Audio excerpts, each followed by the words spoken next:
Hello guys, I welcome you to my RK Simple classes. Today we will start class 10. Book name is First Flight. Lesson name is Glimpses of India. Glimpses of India में आपके three parts हैं इसके. Lessons क्या कहेंगे, three parts दिए गए हैं. First part is a baker from Goa, written by Lucio Rodrigues. आज इसी को हम लोग डिस्कस करते हैं. इसमें हम लोग डिटेल में चलते हैं, जानने की कोशिश करते हैं कि what is in this lesson, what is a baker from Goa. तो ए बेकर फ्रॉम गोवा में लूसियो रॉड्रिग्यूज खुद ही नरेटर हैं. नरेटर कौन है? Writer is the narrator. और वही बता रहा है कि लोग कितना लव करते थे उन दिनों के बेकर्स से, और बेकर जो लोव्स बनाते थे, जो बनाते थे लोव्स, कितनी वो लाइक की जाती थी. और स्पेशली बाय द पुर्तगीज. आज पुर्तगीज तो नहीं है, वो चले गए हैं, but bakers are still there in the Goan village, Goan culture, और वो एसेंशियल पार्ट हो चुके हैं आज गोवा का. यही स्टोरी आपको इसमें बताई जा रही है, baker from the Goa. Author recalls करता है अपने चाइल्डहुड डेज को, कैसे वो अपने बचपन में. इसमें एक चीज याद रखिए कि Goa's makers are still there but eaters are gone. Eaters कौन? पुर्तगीज. पुर्तगीज चले गए 1961 में जो वहां पर थे.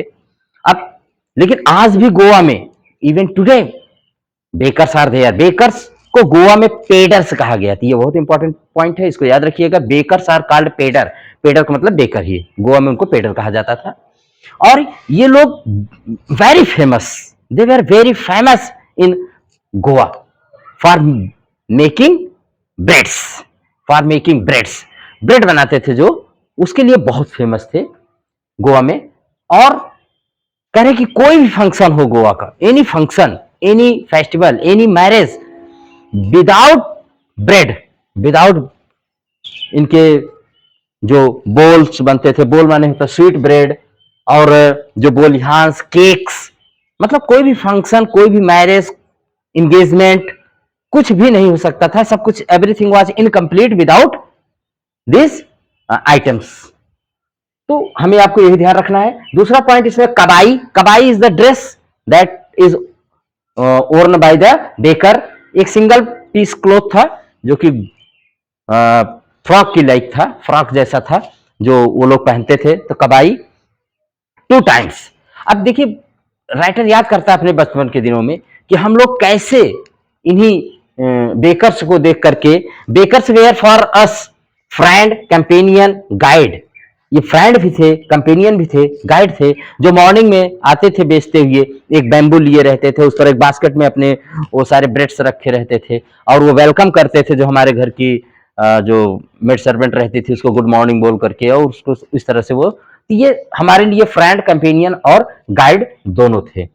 और ये bakers are very important, they are the part of our Goan culture. और इन्हीं बातों को इसमें बताया गया है, इन्हीं सब बातों को कि कैसे वो आते थे और कैसे हम लोग मॉर्निंग में उठते थे, और उनकी जैसे वो बैम्बू लेकर के आते थे, बास्केट बैम्बू से थर्ड थर्ड एक जिंगलिंग होती थी, एक थर्ड की आवाज होती थी, हम लोग तुरंत जग जाते थे. और मैंगो लीफ से ब्रश कर लेते थे, कभी नहीं भी करते थे, विदाउट ब्रश ही दौड़ करके हम जाते थे, और उसके लिए हम लोग कितने एक्साइटेड रहते थे. ये these all things are narrated by the writer our Lucio Rodrigues के द्वारा ये सब बताई गई हैं.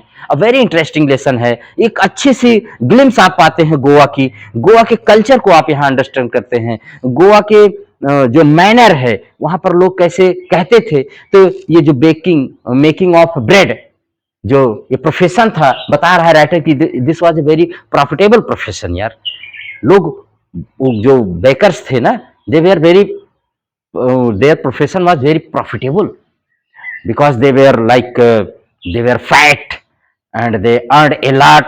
वो अपना हिसाब किताब गेट पर पेंसिल से लिख देते थे वॉल पर, और हम बच्चे लोग जब पहुंचते थे तो बड़े प्यार से हमें आपको बड़े प्यार से रिव्यू, थोड़ा सा डांट के हल्का सा हमको हटाते थे, लेकिन हम लोग साइड से देखा करते थे क्योंकि हमको बैंगल्स चाहिए थी और बड़े लोगों के लिए लोव्स चाहिए था. इन्हीं सब बातों को बड़े ही अच्छे ढंग से इसमें राइटर डिस्कस करता है, और इन्हीं बातों को हम लोग इसमें सीखते हैं बेकर फ्रॉम गोवा. तो this is a very interesting point. यही सब बातें इसमें हैं. और यही सारी बातें हैं, ये आप इसको रिमेंबर रखिए, आप इसको याद रखिए कि गोवा के बारे में, ये बेकर फ्रॉम गोवा, कि यहाँ की जो हमको गोवा की झलक दी गई है, वहाँ बेकर की स्टोरी बताई गई, उसको पेडर कहा गया है।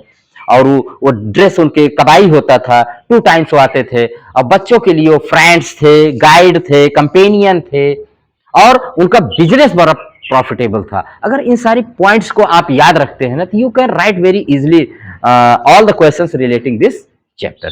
तो थैंक यू, आज के लिए इतना ही। आप इसको लर्न करिएगा। ये भारत की पहली झलक है, और दूसरी झलक जो है वो हम लोग कुर्ग के रूप में देखेंगे, और तीसरी झलक जो देखते हैं टी फ्रॉम आसाम के रूप में। तो इसको हम नेक्स्ट टाइम कर। टिल देन आप अपने पढ़ाई को, तैयारी को धार देते रहिए। कुछ बन के दिखाना है, कुछ करके दिखाना है। 16 फरवरी से इतिहास लिख देना है, बस ऐसे ही करिए। ठीक है, till then goodbye, be happy, thank you.